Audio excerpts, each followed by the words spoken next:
রাঙামতিকে দল থেকে বের করে দেওয়ার সিদ্ধান্ত নিল কবিতা। আর রেগে গেল তখন রাঙামতি।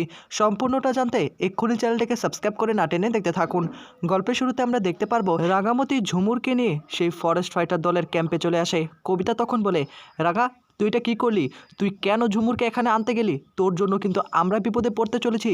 গ্রামের সকল লোকেরা এসে আমাদেরকে দোষারোপ করতে শুরু করে দিয়েছে। তুই নাকি ঝুমুরকে কলকাতায় নিয়ে গিয়েছিস। এখন কেন কেন তুই এটা করলি? কেন তুই পারিবারিক বিষয়ে ইন্টারফেয়ার করছিস? দেখ, আমরা এখানে এসেছি শুধুমাত্র জঙ্গলের সম্পদ রক্ষা করার জন্য, কারো পারিবারিক বিষয়ে ইন্টারফেয়ার করার জন্য না। এখন ঝুমুর যদি কোনো কিছু হয়ে যেত তাহলে সে দায়ভার কিন্তু আমাদের নিতে হতো। আমরা কিন্তু গরিব ঘরের মেয়ে। তুই হয়তো বা শহরে থাকিস, তোর বড় ঘরে বিয়ে হয়েছে, তুই তীরন্দাজ, তুই চলতে পারবি। আমাদের পেটে তুই লাথি কেন মারছিস? আমাদেরকে বিপদের মুখে কেন ফেলাচ্ছিস? হ্যাঁ, ঝুমুর কিনে টানা পড়া হচ্ছে জঙ্গলে, নানা লোকে নানা কথা বলছে। এদিকে তখনই রাঙা ভীষণ রকম রেগে যায়। রাঙা তখন বলে, আমি এবার কি করলাম? আমি তো কোনো কিছু করিনি। তখন আবার কবিতা বলে, তুই কি না করেছিস? তুই ঝুমুরকে কেন কলকাতায় নিয়ে গেলি? এখন লোকেরা এসে আমাদেরকে বলা বলি শুরু করে দিয়েছে যে আমরা নাকি ঝুমুরকে পাচার করে দিয়েছি, আমাদের বিরুদ্ধে অ্যাকশন নিবে। এখন সে দায়ভার কে বহন করবে? তুই বহন করবি। এদিকে রাঙা তাদেরকে বোঝানোর চেষ্টা করে আসলে ঝুমুর বিপদে পড়েছিল। তখনই রাঙার কাছে আরেকজন এসে বলে, দেখ রাঙা, তোর সঙ্গে মেয়েটি নিখোঁজ হওয়ার পর থেকে গ্রামের সকল লোকেরা, তার বাবা মা আমাদেরকে সে হুমকি দেওয়া শুরু করে দিয়েছে আমরা নাকি এর সঙ্গে জড়িত রয়েছি। তা কেন তুমি পালাতে গেলে? তোমার জন্য এতটা অপদস্থ হতে হয়েছে। ঝুমুরের বাবা মা চলে আসে এবং তখনই বলে, কিরে কোথায় চলে গিয়েছিলি? তুই কলকাতায় গিয়েছিলি? কেন গিয়েছিলি? হ্যাঁ, এত সাহস বেড়ে গিয়েছে তোর? ডানা গজিয়েছে, একদম ডানা ভেঙে দিব। আজকে চল তুই আমার সঙ্গে। এদিকে ঝুমুর কান্নায় ভেঙে পড়ে। ঝুমুর তখন রাঙার কাছে এসে বলে, রাঙা দিদি আমাকে বাঁচা, আমাকে বাঁচা, আমাকে তো তারা মেরেই ফেলবে বাড়িতে নিয়ে গেলে। এদিকে তখনই আবার ঝুমুরের বাবা মা বলে, তোকে আজকে কেউ বাঁচাতে পারবে না। আর তোমাদেরকে বলছি, কেন আমার মেয়েকে কলকাতায় নিয়ে গেলে? তোমাদেরকেও আমি ছেড়ে কথা বলবো না। অন্যদিকে বৃন্দা স্যামকে বোঝানোর চেষ্টা করে, দেখো স্যাম, আমি কিন্তু অনেক চেষ্টা করছি সেই ভিডিওটা ডিলিট করার জন্য, কিন্তু এর আগে সত্যজিৎ সিনহার কাছে সেই ভিডিওটা পাঠিয়ে দেয় রাঙামতি। এখন আমি কি করতে পারি? শোনো, তুমি চিন্তা করো না, তোমার ছেলেকে তুমি ছাড়িয়ে আনতে পারবে। আমি একটা প্ল্যান করছি, সেই প্ল্যানে তোমাকে কাজ করতে হবে। তখনই বৃন্দা একটা প্ল্যান সাজায়, জঙ্গল থেকে ওই মেয়েটাকে কিডন্যাপ করে আনতে হবে। স্যাম তখন বলে, তুমি যে প্ল্যান করেছো এটা যদি কাজ না হয় কাউকে ছাড়বো না, আমি তোমাকেও ছাড়বো না বৃন্দা, এত সহজে। আমার ছেলের যদি কিচ্ছু হয়ে যায়। এদিকে এই কথা বলে তখনই ফোনটা রেখে দেয়। তখনই আবার সহদেবের কাছে এসে বলে, শোনো, রাঙামতি ওই মেয়েটাকে নিয়ে জঙ্গলে চলে গিয়েছে। এখন আমাদের বাকি প্ল্যানটা কাজে লাগাতে হবে। ওই মেয়েটাকে আগে কিডন্যাপ করতে হবে, তারপর ওর মুখ থেকে একটা মিথ্যে স্টেটমেন্ট নিতে হবে যে আমার ছেলে কোনো কিছু করেনি, আর যদি করেও থাকে সেটা তাদের একটা সম্পর্ক ছিল, আর তাহলে আমার ছেলেটা নির্দোষ প্রমাণ হয়ে আমার কাছে ফিরে আসবে। এদিকে রাঙামতির কাছে এসে ঝুমুর হেল্প চায়, আমাকে মেরে ফেলবে, আমাকে কিছু কর। তখনই রাঙা বলে, তোর কিচ্ছু হবে না, আমি তোর পাশে আছি। কবিতা তখন বলে, রাঙা ওদের মেয়েকে ওদের কাছে যেতে দে, তা না হলে কিন্তু আমি তোকে ছেড়ে কথা বলবো না, আমি কিন্তু কমপ্লেন করবো তোর নামে। আমি তোকে বলে দিচ্ছি, এই মেয়েটার জন্য আমরা আর কোনো বিপদে পড়তে পারবো না। ইতিমধ্যে গ্রামের সকল লোকেরা আমাদের উপর চড়াও হয়ে বসে রয়েছে। কেন তুই এটা করতে চাচ্ছিস? নিয়ে যান আপনার মেয়েকে, আপনারা নিয়ে যান। এদিকে তখনই রাঙা বলে, শোন, তোদেরকে একটা কথা বল, যদি ঝুমুরের সঙ্গে উল্টাপাল্টা কোনো কিছু করার চেষ্টা করিস আমি কিন্তু তোদেরকে ছেড়ে দেবো না। ঝুমুরের বাবা বলে, এ শোনো, তুমি আমাকে জ্ঞান দিতে এসো না। আমার মেয়েকে আমি কি করব না করব তোমার থেকে বলে করবো নাকি? হ্যাঁ, ও ডানা গজিয়েছে, ওর ডানাটা একদম ভেঙে দিব। আজকেই আমার পছন্দের ছেলের সঙ্গে ওর বিয়েটা দিয়ে দিব। এই বলে তখন ঝুমুরকে হাত ধরে টানতে টানতে নিয়ে যাচ্ছিল। রাঙা তখন ভীষণ রকম রেগে তীরটা বার করে এবং বলে, শোন, এই তীর দিয়ে কিন্তু তোর পেট এপর ওপর করে দেব। ওকে বিয়েটা দিবি কেন? হ্যাঁ, ও এখন পড়াশোনা করে বড় অফিসারটা হতে চায়। কবিতা এসে বলে, রাঙা তুই কিন্তু বেশি বাড়াবাড়ি করছিস, সব জায়গায় এতটা বাড়াবাড়ি ভালো নয়।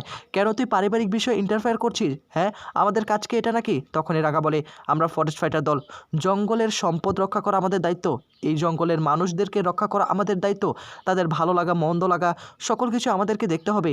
এদিকে স্যাম তখন বলে, যেটা বলছি সেটা করো, শুধুমাত্র ওই মেয়েটাকে কিডন্যাপ করে এখানে নিয়ে আসবে, আর রাঙাকে কোনো কিছু করার দরকার নেই।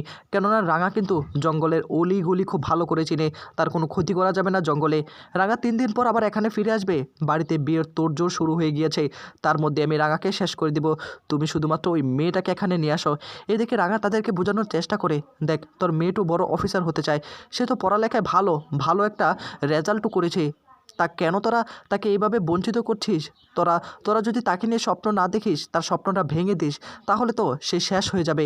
এত অল্প বয়সে তাকে বিয়েটা দেওয়া ঠিক হবে না। তাই তোদেরকে বলছি, তোরা এমন কোনো কাজ করবি না যা তার জীবনটা নষ্ট হয়ে যায়। আমি তোদেরকে বলছি, তোরা তাকে পড়াশোনা করা, দেখবি সে তোদের মুখ উজ্জ্বল করবে। জঙ্গলের মেয়ে বলে কি তার কোনো শখ আহ্লাদ ইচ্ছা কোনো কিছু থাকতে পারে না? তার বড় একটা ইচ্ছা অফিসার টু হবে। তাই তোরা কোনোভাবে এই সব কিছুর মেয়েদের বাধা হয়ে দাঁড়ালে আমি কিন্তু কোনোভাবে তোদেরকে ছেড়ে দেবো না। আমি কিন্তু তোদেরকে এ কথা বলে দিলাম। এদিকে তখনই কবিতা তাকিয়ে থাকে রাঙার দিকে, আর তখনই রাঙা ঝুমুরের কাছে এসে বলে, যা তুই এখন তোর বাবার মার সঙ্গে যা, কোনো বিপদ বা কোনো কিছু হলে তুই শুধু আমাকে বলবি, বাকি জিনিসটা আমি দেখে নেব। এত সহজে তোর স্বপ্নটা আমি শেষ হতে দেব না। তুই তোর স্বপ্ন পূরণ করতে পারবি। তুই এখন থেকে ভালো করে পড়াশোনা শুরু করে দে, ভালো করে প্রিপারেশনটা নেওয়া শুরু করে দে। এই বলে তখন রাঙামতি তখন ঝুমুরকে সাহস জোগানো শুরু করে দেয়। এদিকে ঝুমুর তখন বলে, রাঙা দিদি তুই আমার পাশে আছিস তো? তুই সবসময় আমার পাশে থাকবি তো? রাঙা তখন ঝুমুরকে জড়িয়ে ধরে ফেলে এবং বলে, আমি সবসময় তোর পাশে আছি রে, সবসময় তোর স্বপ্নটা পূরণ হবে। অন্যদিকে তখনই ঝুমুরকে তার বাবা এবং মা সেখান থেকে নিয়ে চলে যায় খুব ভালোভাবেই। রাঙামতি তাদেরকে খুব ভালোভাবেই বুঝিয়ে দেয়। বাড়ির মধ্যে বিয়ের তোড়জোড় শুরু হয়ে যায়। সকলে গয়নাপত্র নিয়ে আসে। প্রমিতা নবারুণ সকলে গয়না দেখা শুরু করে দেয়। নিচে নেমে আসে ময়না। ময়না এসে বলে, উমরি যা, এত গয়না! আমার বিয়েতে তো এত গয়না ছিল না, হঠাৎ করে এত গয়না। আরেকটা কথা বলছি বাবা, গয়নাগুলো কিন্তু সাবধানে রাখতে হবে। বাড়িতে কিন্তু চোরের অভাব নেই, কখন কি হয়ে যায় তা তো আর বলা যায় না। এদিকে তখনই নবারুণ ময়নার দিকে তাকিয়ে বলে, হ্যাঁ বৌমা, তুমি একদম ঠিক কথাই বলেছ। আসলে ঘরের মধ্যে অনেক চোর রয়েছে, এখন কখন কি হয়ে যায় তা তো আর বলা যায় না। তা তোমার কাছে কি আমরা দিয়ে রাখবো নাকি? মনে তখন বলে, আমার কাছে দিয়ে রাখলে ভালোই হয় বাবা, আমি সেগুলোকে সাবধানে রাখবো, আপনার চিন্তা করবেন না। এতগুলো গয়না দেখি তো গা কেমন জানি করছে, কখন কি জানি হয়ে যায়। এই কথাগুলো বলতে থাকে। তখন দেখা যাবে রাঙামতির এই কর্মকাণ্ড দেখে কবিতা নিজেকে আর সামনে রাখতে পারছে না, সবাইকে বিপদের মুখে ফেলছে রাঙা। আর তখনই ওপর মহলে স্যারকে ফোন করে, আর তখনই কবিতাকে বোঝানোর চেষ্টা করে, একবার অন্তত সুযোগ দেওয়া দরকার, এত তাড়াতাড়ি স্যারকে ফোন করা উচিত হবে না। কবিতা তখন বলে, আমার মুখের উপর কথা বলতে চাস না, আমি যেটা বলছি সেটাই হবে। আমি এক্ষুনি ফোন করে সবটা জানাবো। তোদের জন্য কি আমি বিপদে পড়বো নাকি? শোন, আমি কিন্তু কমপ্লেন করলে তোদের সকলকে বরখাস্ত করতে পারি। হ্যাঁ, আমাদের কাজ হলো জঙ্গলের সম্পদ রক্ষা করা, কারো পারিবারিক বিষয়ে আমরা ইন্টারফেয়ার করতে যাব না। আর রাঙা যে কাজটা করেছে, ওই স্যামের ছেলেকে পুলিশের কাছে দিয়ে দিয়েছে। এখন ও কি আমাদেরকে ছেড়ে কথা বলবে? অনেক টাকা পয়সার মালিক, আমাদেরকে কোনোভাবে ছেড়ে কথা বলবে না। রাঙা তখন বলে, যত টাকা পয়সার মালিক হোক না কেন, তার ছেলে অন্যায় করেছে, অন্যায়ের শাস্তিটা পেতেই হবে। আমার কাছে প্রমাণ ছিল, সে প্রমাণটা আমি দিয়ে দিয়েছি। তার যাবজ্জীবনও হতে পারে, অনেক বছর জেলও হতে পারে, তাকে কোনোভাবেই ছাড়ানো যাবে না।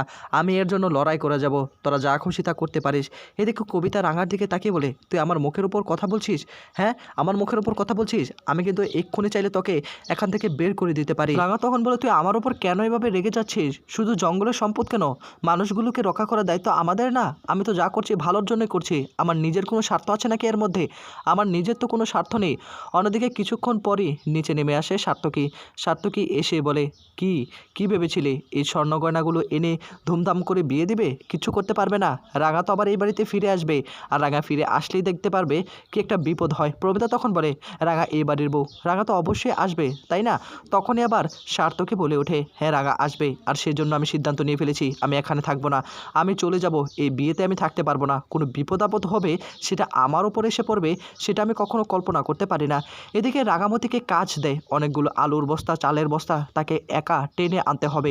কিন্তু তার এক হাত তো পুরো অচল হয়ে গিয়েছে, সে কোনোভাবে সেগুলোকে টেনে আনতে পারছে না। তবু রাঙামতি হাল ছেড়ে দিচ্ছে না। রাঙামতি অনেক কষ্ট করে হলেও এক এক করে বস্তাগুলো ঘরের ভিতর আনা শুরু করে দেয়। কবিতাকে তখন একটা মেয়ে এসে বলে, বলছিলাম কি, রাঙার এক হাত তো অচল, তাকে একটু আমরা সাহায্য করি না, কি এমন হয়ে যাবে? আর তখনই কবিতা বলে, বেশি পাকনামো করিস না, যেটা করার সেটা করতে হবে। রাঙার কাছে এসে তার সহযোগী এক মেয়ে এসে বলে, আচ্ছা রাঙা, তোর তো বাড়িতে একটা বিয়ের অনুষ্ঠান, তা তুই ছুটি নিলে পারিস, হঠাৎ করে কেন তুই এখানে আসতে গেলি বলতো? এ কথা শোনার পর আর রাঙা তখন পুরনো কথাগুলো মনে করতে থাকে, কি করে যাবে এখন সেই বাড়িতে, এই কথাগুলো বারবার মনে করতে থাকে। এদিকে হঠাৎ করে স্যার ফোন করে, আর তখনই রাঙার সঙ্গে কথা বলতে চায়। তখনই রাঙাকে ফোনটা দেয়। রাঙাকে ফোন দেওয়ার পর স্যার তখন বলে, রাঙা তোমার নামে এসব কী শুনছি, তুমি কেন বাড়াবাড়িটা করছো? জঙ্গলের সম্পদ রক্ষা করবে, কারো পারিবারিক বিষয়ে ইন্টারফেয়ার করবে না। রাঙা তখন বলে, স্যার আমি তো এখানে অন্যায় কোনো কিছু করিনি, আমি ওই মেয়েটার জীবন বাঁচিয়েছি। দিয়েছে। সে মেয়েটি বিপদে পড়েছিল কলকাতায়, তার সম্মান নষ্ট হয়ে যাচ্ছিল। আমি সেই ছেলেকে পুলিশের হাতে ধরিয়ে দিয়েছি। এখন অন্যায়ের প্রতিবাদ কি করা যাবে না? শুধু ফরেস্ট ফাইটারের হয়েছি বলে শুধু জঙ্গলকে রক্ষা করতে হবে, মানুষদেরকে নয়? তা কি করে হতে পারে? তোরা যা খুশি তা করতে পারিস, কিন্তু আমি আমার কাজ চালিয়ে যাব। এই বলে তখন চিৎকার করে ওঠে। এই ছিল আপডেট। নেক্সট আপডেট পেতে সাবস্ক্রাইব করে রাখুন।